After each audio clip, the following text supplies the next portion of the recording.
At Lincoln High School, where designer bags and expensive sneakers rule the hallways, power doesn't come from good grades. It comes from fear.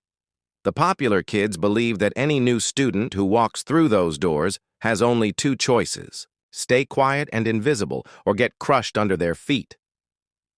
And then Zara Johnson walked in, a skinny black girl with glasses, carrying a beat-up backpack and wearing clothes that clearly came from a thrift store.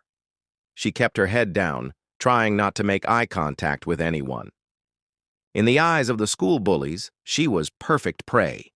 But what they didn't know was that those small hands they thought only knew how to hold books had once been trained to knock out opponents twice her size. The day Madison grabbed Zara by the throat in front of the whole cafeteria, she expected to see tears and hear begging. Instead, she got calm, cold eyes, and a move so fast that everyone gasped. That was the moment Lincoln High realized they had just messed with the wrong girl. This is the story of a girl who looked weak but carried the heart of a warrior. A girl who tried to stay peaceful but was pushed too far, where every choice she made would decide if she could survive high school with her dignity intact or if the bullies would destroy everything she worked for. Before we start, tell me in the comments where you're watching from. Hit that subscribe button because tomorrow's story will blow your mind. Lincoln High School looked like something from a movie. Shiny floors, tall windows, and a football field that sparkled under the Friday night lights. But behind all that beauty were rules that no teacher ever talked about. The rich kids ran everything.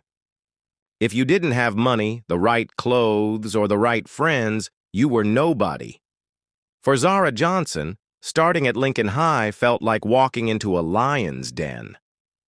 At 16, she was small for her age, with dark skin that seemed to make her invisible to some people and a target to others.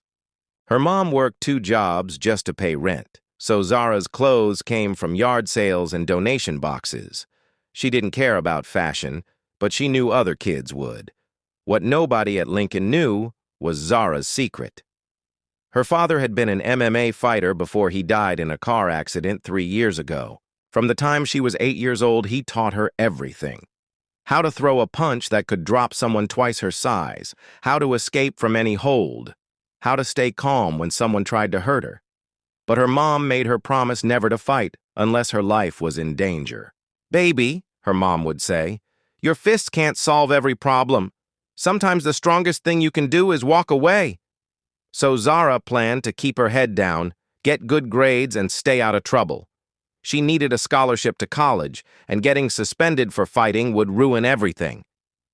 But Lincoln High had other plans for her. On her first day, Zara walked through the front doors wearing her father's old jacket and carrying a backpack held together with duct tape. The hallways were packed with students showing off their new phones and talking about their weekend trips to expensive places. Zara felt like she was from a different planet. She found her locker and started putting her books away when she heard snickering behind her. 3 girls were staring at her, whispering and pointing. The leader was Madison Clarke, a blonde girl, with perfect hair and a smile that looked friendly but felt dangerous. Next to her stood Jessica and Ashley, who copied everything Madison did. "Oh my God," Madison said loud enough for everyone to hear. "Did she get dressed in the dark?" Jessica giggled. "That backpack looks like it came from a garage sale." "More like a dumpster," Ashley added. Zara felt her cheeks burn, but she remembered her mom's words. She closed her locker and walked away, but their laughter followed her down the hall like a pack of wolves.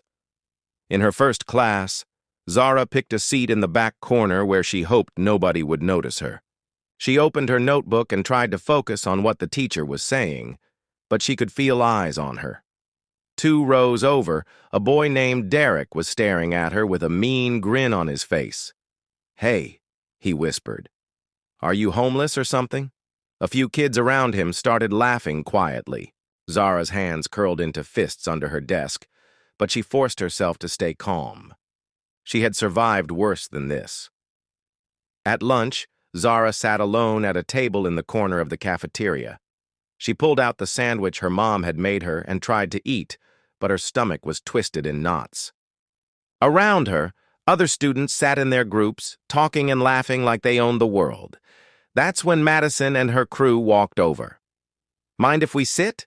Madison asked, but she didn't wait for an answer. She slid into the seat across from Zara, while Jessica and Ashley sat on either side, trapping her. "So," Madison said, looking at Zara's sandwich, "tuna fish? How? Interesting."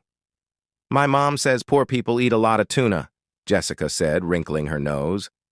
"It's cheaper than real food," Ashley agreed. Zara set down her sandwich and looked up at Madison. "What do you want?" Madison's smile got wider, but her eyes stayed cold. "Just being friendly to the new girl. You know, at Lincoln we have certain standards, and right now you're bringing down the whole vibe of the place. Maybe you should transfer to a school more suited to your situation," Jessica suggested. Zara felt anger rising in her chest like a fire. Her father's voice echoed in her head. "Stay calm, baby girl. Anger makes you sloppy."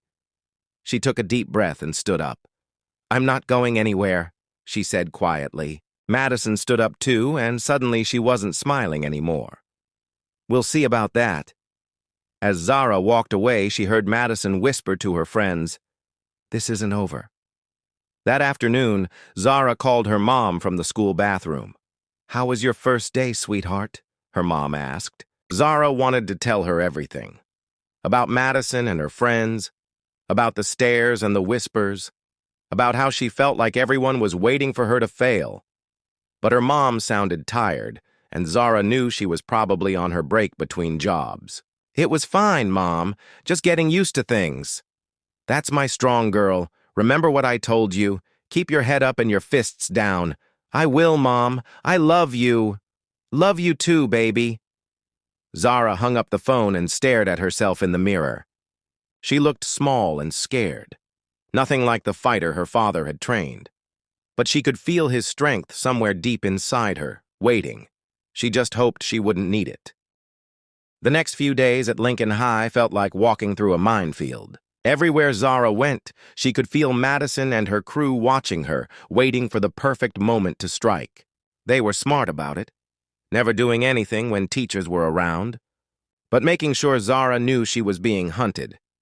In the hallways between classes, Jessica would accidentally bump into Zara, making her drop her books. "Oops, sorry," she'd say with fake sweetness, while other students stepped over Zara's papers. Ashley would make comments about Zara's clothes loud enough for everyone to hear. "I think my little sister has that same shirt from when she was 10. But Madison was the worst.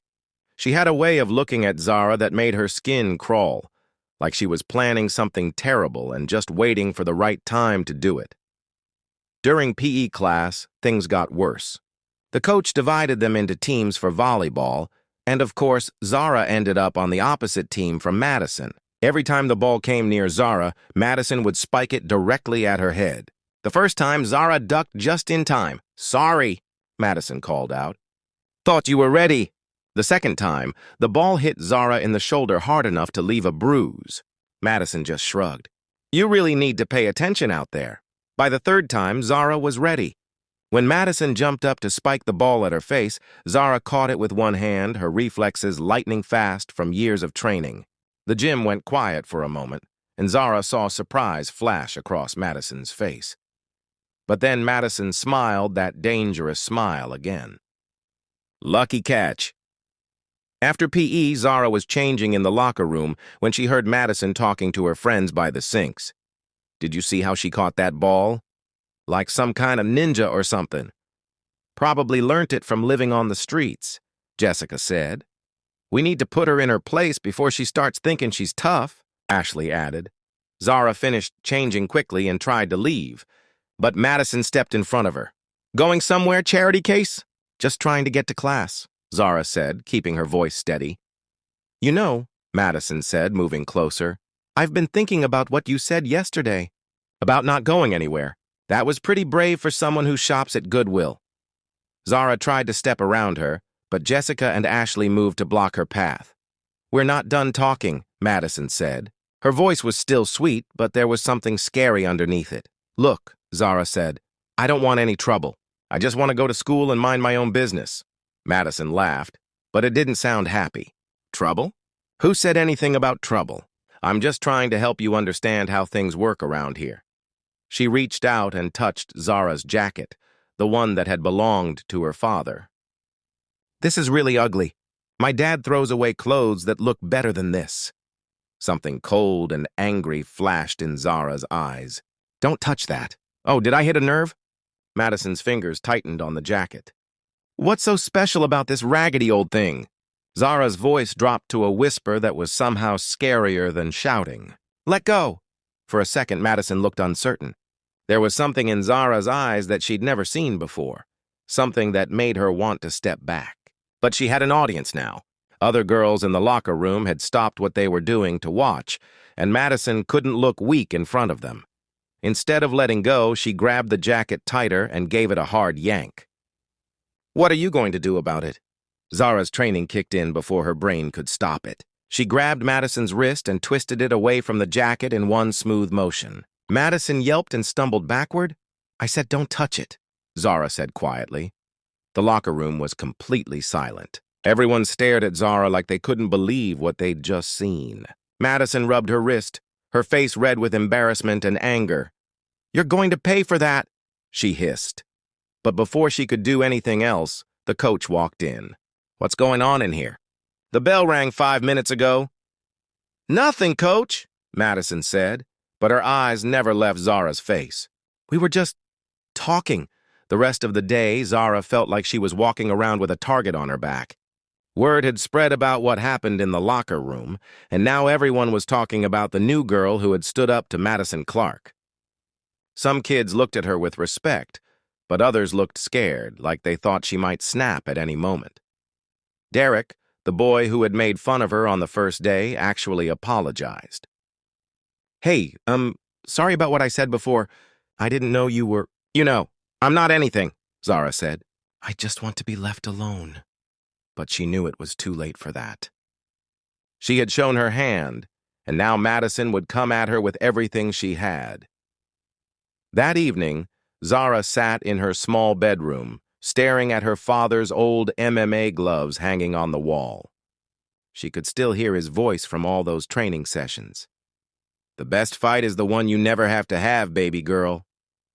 But if someone backs you into a corner, you make sure they remember why that was a mistake. Her phone buzzed with a text message from an unknown number. Watch your back tomorrow. This isn't over. Zara didn't need to guess who it was from. She deleted the message and tried to focus on her homework, but her mind kept wandering. She thought about her mom, working late at her second job to pay for this house, this school, this chance at a better life.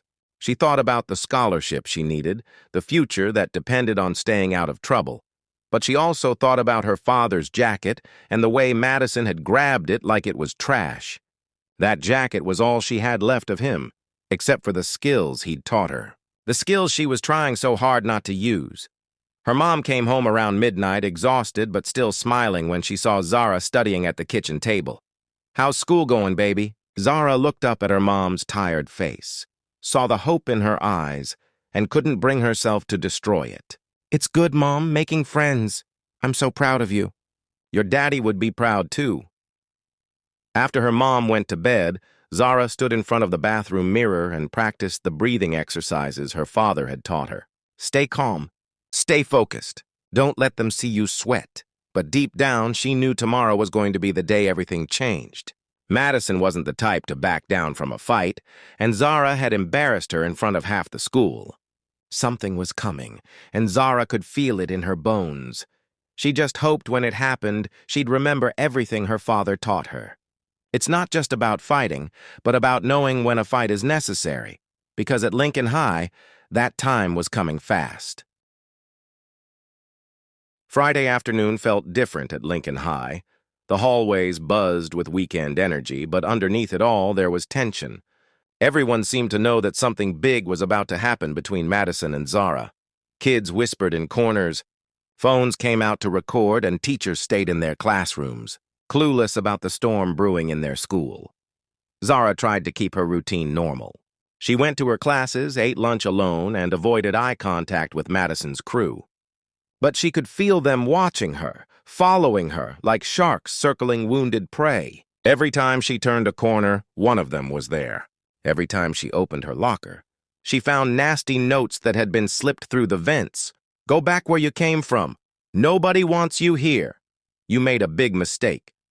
By the time the final bell rang, Zara's nerves were stretched tight. She just wanted to get to her locker, grab her stuff, and get home. But as she walked down the hallway, she realized it was too quiet.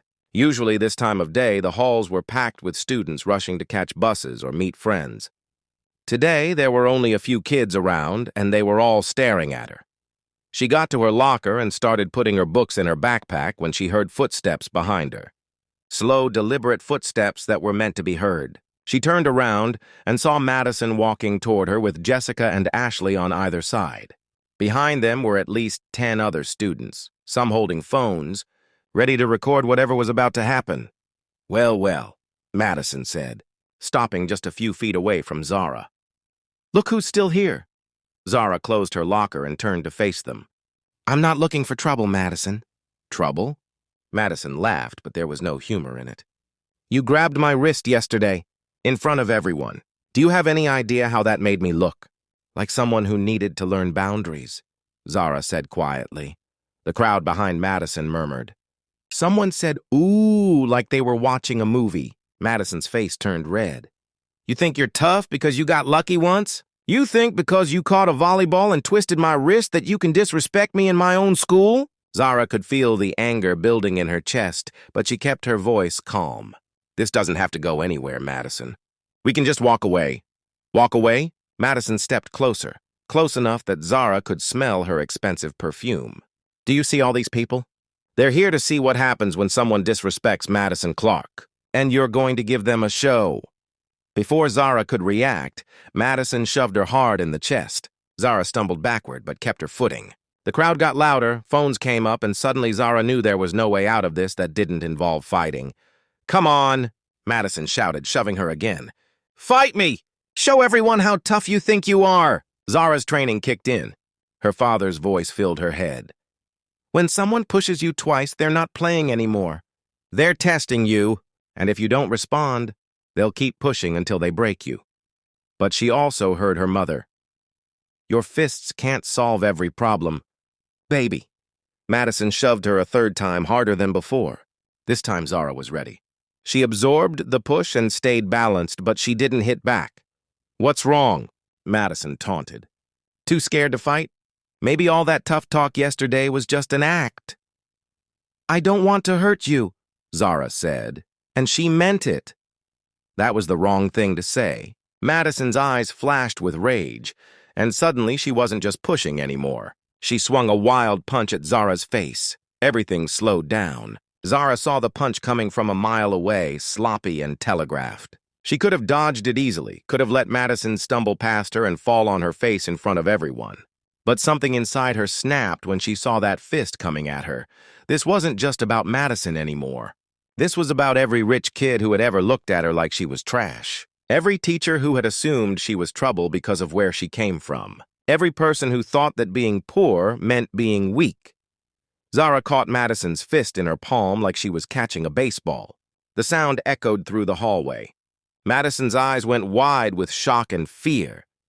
I tried to warn you, Zara said softly. What happened next took about 3 seconds, but everyone who saw it would remember it for the rest of their lives. Zara stepped to the side, keeping hold of Madison's hand, and used the blonde girl's own momentum to spin her around. Before Madison knew what was happening, Zara had her in a perfect arm lock, Madison's face pressed against the lockers. Let me go! Madison screamed, but her voice was muffled against the metal. Are we done? Zara asked calmly. You're hurting me! Are we done? Zara repeated. Before Madison could answer, Jessica jumped in. Let her go, you psycho. Jessica swung at Zara from the side, but Zara saw her coming. Without letting go of Madison, Zara ducked under Jessica's wild swing and swept her legs.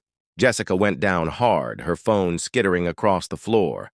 Ashley looked like she wanted to run, but the crowd was behind her, trapping her. This isn't fair, she yelled. You're using karate or something? It's called consequences, Zara said. She could have hurt them, badly. Her father had taught her moves that could break bones and chokes that could put someone to sleep in seconds. But she didn't want to be that person. She just wanted them to stop. If I let you go, she said to Madison, are you going to keep this up, or are we done? Madison was crying now, tears of pain and embarrassment running down her face. We're done, she whispered. We're done. Zara released the arm lock and stepped back. Madison collapsed to her knees, holding her shoulder. Jessica was still on the floor, looking up at Zara like she was seeing a monster. The crowd was completely silent. Phones were still recording, but nobody was cheering or laughing anymore. They were all staring at Zara with a mixture of fear and respect that she had never seen before. Listen, Zara said, loud enough for everyone to hear. I didn't want this fight. I tried to avoid it, but I won't be pushed around anymore. Not by anyone. She looked down at Madison, who was still on her knees. You thought I was weak because I'm poor, because I'm quiet, because I tried to walk away. But walking away isn't weakness. It's control, and you just made me lose control. Zara picked up her backpack and started walking toward the exit. The crowd parted in front of her like she was Moses splitting the Red Sea. Nobody said a word until she was gone. As she walked home, Zara's hands were shaking. Not from fear, but from adrenaline and something else. Relief, maybe, or regret. She wasn't sure which. She thought about her father and how proud he would have been of her technique. Clean, efficient, no wasted motion. But she also thought about her mother and how disappointed she would be when she found out. Because she would find out. With all those phones recording, the whole world would know by tomorrow. When she got home, Zara sat on her bed and stared at her father's gloves. Did I do the right thing, Daddy? She whispered, but her father wasn't there to answer. She was on her own now, and she had just changed everything. The videos would be online within an hour. By Monday, she would be famous at Lincoln High.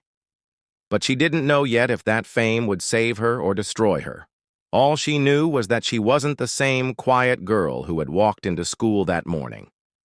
For better or worse, everyone now knew who Zara Johnson really was, and there was no going back. By Saturday morning, the videos were everywhere. Facebook, Instagram, TikTok, Twitter. Everywhere Zara looked, there she was, taking down Madison and Jessica in the hallway of Lincoln High. The comments were a mix of shock, admiration, and fear. She destroyed them. Where did she learn to fight like that? Madison got what she deserved. That new girl is scary. Don't mess with quiet people. But the comment that hit Zara the hardest was from someone who went to her old school. That's Zara Johnson. Her dad was Marcus Johnson, the MMA fighter who died in that car crash. She's been training since she was little. Now everyone knew. Her secret was out, and there was no taking it back. Zara's mom found out when her coworker showed her the video during their Saturday shift. She came home early, her face a mixture of worry and disappointment. Zara, she said, sitting down on the couch next to her daughter. We need to talk. Zara had been dreading this moment. Mom, I can explain. Baby, I saw the video. I saw what those girls did to you. Her mom's voice was soft and tired. I also saw what you did to them. I tried to walk away, Mom, I really did. But they wouldn't let me. Her mom was quiet for a long time, staring at the wall where Zara's father's championship belt hung in a frame. Your daddy always said that fighting should be the last choice, never the first. But he also said that sometimes people don't give you any other choice. Zara felt tears building in her eyes. Are you disappointed in me? Her mom pulled her close, stroking her hair like she used to when Zara was little. I'm scared for you, baby. I know you can handle yourself in a fight, but I also know how schools work. They don't care who started it. They only care about who finished it. And you definitely finished it. Over the weekend, Zara's phone exploded with messages. Some were from kids at school saying how cool the fight was. Others were threats from Madison's friends. But the ones that surprised her most were from kids she'd never met. Kids from other schools who had seen the videos and wanted to know if she taught. Self-defense. My little sister gets bullied every day, one message said. Could you teach her what you did? "There's this group of guys at my school who think they own the place," said another. "I wish I were brave like you." Monday morning came too fast. Zara walked into Lincoln High expecting to be called to the principal's office immediately. Instead, something weird happened. Kids she'd never talked to before nodded at her in the hallways. Some of them even smiled. At her locker, she found a note that made her heart race. "Thank you. Madison used to pour milk on my lunch every day. She hasn't even looked at me since Friday." A friend, but not everyone was happy about what had happened. Derek, the boy who had apologized to her before, now looked scared when he saw her. "Are you going to beat me up too?" he asked, only half joking. "I don't go around beating people up," Zara said. "I defend myself when I have to." "But you could, right?" "Beat people up?" Zara sighed. This was the part she had been worried about. Now everyone saw her as the girl who could fight, not the girl who didn't want to. During first period, the intercom crackled to life. "Zara Johnson, please report to the principal's office." This was it. Zara gathered her stuff and walked down the hallway, feeling like she was walking to her execution. Other students watched her go, some with sympathy, others with curiosity, about what would happen to the girl who had taken down the school's queen bee. Principal Martinez was a stern woman in her 50s, who had seen everything in her 20 years at Lincoln. Hi. She was sitting behind her desk when Zara walked in, and across from her sat Madison, her arm in a sling, with both her parents flanking her chair. "Sit down, Miss Johnson," Principal Martinez said. Zara sat in the chair next to Madison, careful not to look at her. Madison's parents were staring at her like she was a criminal. "Now then," the principal said, pulling out a thick file, "we have a serious situation here. Miss Clarke and her parents are alleging that you attacked her unprovoked on Friday afternoon." Madison's mother, a woman who looked like an older, angrier version of her daughter, leaned forward. "That girl nearly broke Madison's arm. She's dangerous. She should be expelled." "Is that what happened, Miss Johnson?" Principal Martinez asked. Zara looked around the room. Madison was staring at her lap, refusing to make eye contact. Her parents looked ready to call the police. The principal looked tired, like she'd been dealing with this kind of thing for too long. "No, ma'am," Zara said quietly. "That's not what happened." "Then tell me what did happen." Zara took a deep breath and told the truth. All of it. The weeks of bullying, the name-calling, the threats, the way Madison had grabbed her father's jacket in the locker room. She talked about trying to walk away, about not wanting to fight, and about how Madison had shoved her 3 times before throwing the first punch. When she was done, the room was quiet. Madison's father spoke up. "Even if that's true, your response was disproportionate. You clearly have martial arts training, which makes you essentially a weapon. Using that against an untrained student is assault." "Actually," Principal Martinez said, pulling out her laptop, "I've spent the weekend reviewing security footage and cell phone videos. What Miss Johnson has told us matches exactly with what I've seen." She turned the laptop around to show the room. On the screen was security footage from the hallway, clearly showing Madison shoving Zara 3 times and throwing the first punch. Madison's mother's face went white. "The video doesn't show the weeks of provocation Madison endured from this girl." "What provocation would that be?" the principal asked. Madison finally looked up, her eyes red from crying. She made me look bad in the locker room, and she caught that volleyball in gym class like she was showing off." The room went quiet again. Principal Martinez closed her laptop and looked at Madison's parents. "Your daughter has been bullying Miss Johnson since her first day at this school." She escalated to physical violence when her verbal attacks didn't work. Miss Johnson defended herself appropriately. Appropriately? Madison's father was turning red. "She could have killed her." "But she didn't," the principal said calmly. "In fact, the videos show remarkable restraint. Miss Johnson could have done much more damage but chose not to." She turned to Zara. "However, Miss Johnson, I need to understand something. Your father was Marcus Johnson, the professional fighter?" "Yes, ma'am." "And he trained you?" "Yes, ma'am. But he also taught me to only fight when I had no other choice." Principal Martinez nodded slowly. "I'm not going to suspend or expel you, Miss Johnson, but I am going to require you to attend anger management classes." "I don't have anger management problems," Zara said.